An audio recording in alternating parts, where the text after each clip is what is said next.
Saudi airlines ने baggage policy update कर दिया है। अप्रैल मंथ में जो भी लोग ट्रैवल करने वाले हैं उनके लिए बैगेज रिड्यूस कर दिया गया है। मोस्टली मैंने ये देखा है कि सऊदी एयरलाइंस लोग इसलिए प्रेफर करते हैं, इंडियन एयरलाइंस इसलिए प्रेफर करते हैं, एयर इंडिया, क्योंकि उसमें बैगेज ज़्यादा मिलता है। सऊदी एयरलाइंस में पहले अगर आप इंडिया वाले सेक्टर में ट्रैवल करते हैं, पाकिस्तान सेक्टर ट्रैवल करते हैं, तो उसमें आपको 2 बैगेज मिलता था, 23 प्लस 23, मतलब टोटल 46। लेकिन अब ये रूल्स में कुछ अपडेट हुआ है, उन्होंने एक गाइडलाइन पब्लिश करा है। उस गाइडलाइन को समझेंगे, लाइन बाय लाइन समझेंगे आखिर उसमें बताया क्या गया है, ताकि आप भी उसी हिसाब से प्लान करके ट्रेवल करें। नहीं तो एयरपोर्ट में जाके आपको सरप्राइज मिलेगा। तो ये एक सर्कुलर है सऊदीया एयरलाइंस का, जिसमें कुछ बातें बताया हुआ है जो आपको समझना है। ये सर्कुलर इमीडिएटली इफेक्टिव है, मतलब आज 1 अप्रैल 2026 है, मतलब ये इफेक्टिव है। कब तक रहेगा इफेक्टिव? पूरे अप्रैल मंथ के लिए। और ये कुछ कंट्रीज के जो फ्लाइट हैं जहां से वो जाता है और आता है, to and fro, up and down, कौन कौन से कंट्रीज हैं? India, Pakistan, Bangladesh, Ethiopia, Nigeria और केनिया। इन सारे सेक्टर्स में जो भी सऊदी एयरलाइंस का फ्लाइट ऑपरेट करेगी और जिनका टिकट अप्रैल मंथ में बुक किया गया है, उनका उनको एक ही लगेज ले जाना अलाउ होगा चेक्ड इन बैगेज में, जिसका टोटल वेट 30 kg होना चाहिए। पहले क्या था, अब क्या था, उसके बारे में फिर से बताएंगे।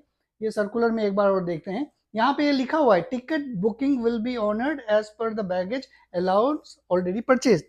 ये जो रूल्स हैं उनके लिए एप्लीकेबल नहीं होगा जिन्होंने ऑलरेडी अपना एक्स्ट्रा बैगेज परचेज करा है। ये उनके लिए एप्लीकेबल है जिन्होंने टिकट अप्रैल में खरीदा है, applied to new booking until the end of April. Okay. अगर मान लीजिए आपने 15 मार्च को टिकट परचेज किया होगा तो उस पर ये सर्कुलर और गाइडलाइन एप्लीकेबल नहीं है। अगर आप आज 1 तारीख को परचेज कर रहे हैं तो आपके टिकट में ये न्यू बैगेज पॉलिसी एप्लीकेबल होगा। यहाँ पे और 2-3 चीजें हैं जो आपको जानना है। ये इकोनॉमिक क्लास वालों के लिए ही एप्लीकेबल है। अगर आपका पास बिजनेस है या फर्स्ट क्लास है तो उनके लिए एप्लीकेबल नहीं होगा। और एक जरूरी बात यह है कि ये आप ये सोचेंगे कि चलो ठीक है 30 kg कर दिया है, लेकिन मैं एयरपोर्ट में एक्स्ट्रा बैगेज परचेज कर लूंगा, तो इसके लिए भी आपको ध्यान देना है। कुछ एयरपोर्ट ऐसे भी होंगे जहां पे एक्स्ट्रा बैगेज आप परचेज ही नहीं कर सकते। जो अलाउड लिमिट है 30 kg है, तो 30 kg ही आप ले जा सकते हैं।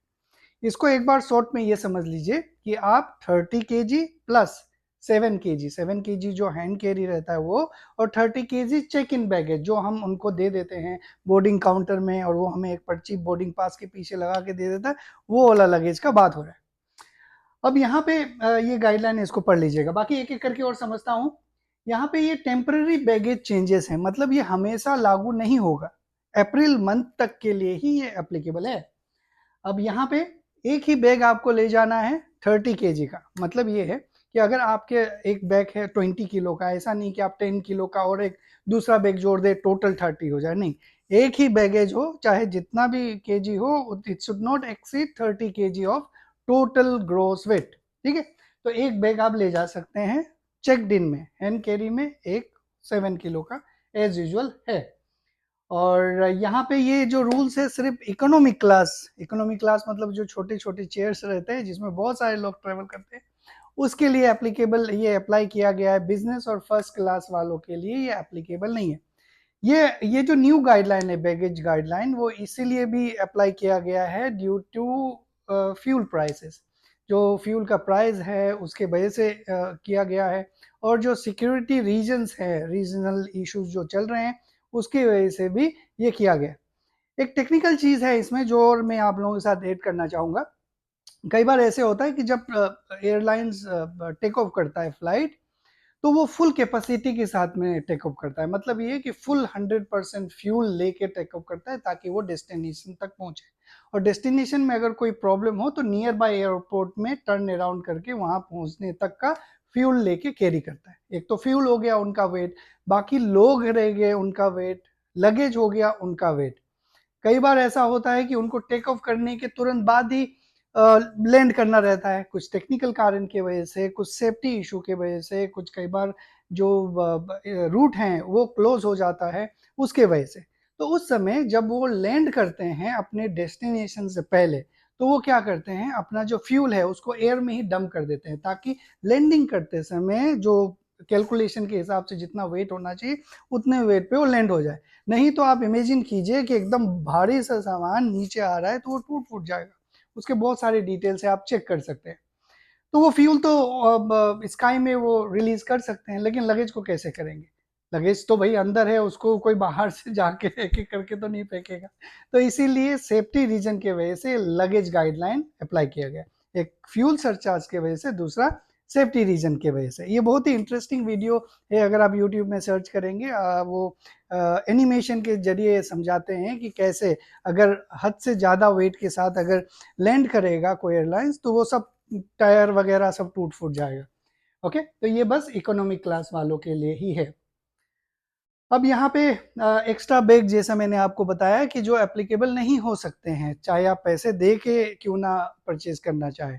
ओके, तो इस बात का ध्यान रखिएगा। और एक यहाँ पे दूसरा यहाँ पे देखते हैं, ये कुछ प्रीवियस रूल्स थे सऊदी एयरलाइंस का, जिसमें 2 बैग अलाउ था, 23 प्लस 23। 2 बैग आप ले जा सकते थे, लेकिन अब उसको घटा के 1 कर दिया, and that is maximum up to 30 kgs. Okay, तो ये दोनों कंपैरिजन मैंने आप लोगों के लिए बनाया है, देख लीजिए, समझ लीजिए। बाकी एक और चीज़ है कि जब भी आप ट्रैवल करते हैं तो ये हमेशा एडवाइजेबल है कि अपना टिकट को पढ़ें, उसमें क्या लिखा हुआ है नहीं लिखा हुआ है। हर कोई अपने आप से टिकट बुक नहीं करता। मैक्सिमम लोग ऐसे भी हैं जो एयरलाइंस के थ्रू नहीं परचेज करते हैं, एजेंसी के थ्रू परचेज करते हैं। कई बार एजेंसी वाले आपको सारी चीज़ अपडेट नहीं करते हैं, तो आपको खुद पढ़ना रहता है कितना लगेज है नहीं है, वो एक हो गया। दूसरा, ट्रेवल करने से पहले अगर कोई डाउट है तो एयरलाइन से एक बार चेक कर लीजिए, एयरलाइंस के कस्टमर केयर से चेक कर लीजिए, एजेंसी से चेक कर लीजिए, भाई मेरा लगेज कितना है नहीं है। वो बोलेंगे भाई 50 किलो है, तो कहाँ लिखा हुआ है वो देख लीजिएगा। ओके, तो आज के इस वीडियो में बस इतना ही। आप लोग अपना ख्याल रखिए। आने वाले एक वीडियो में आप लोगों के साथ जरूर शेयर करूंगा आज ही रात में, जिसमें बताऊंगा VFS वाले के एप्लीकेशन एक्सेप्ट कर रहे हैं, वीज़ा एप्लीकेशन, और कर रहे हैं या नहीं, और सऊदी में वीज़ा इनविटेशन का क्या स्टेटस है। Thank you.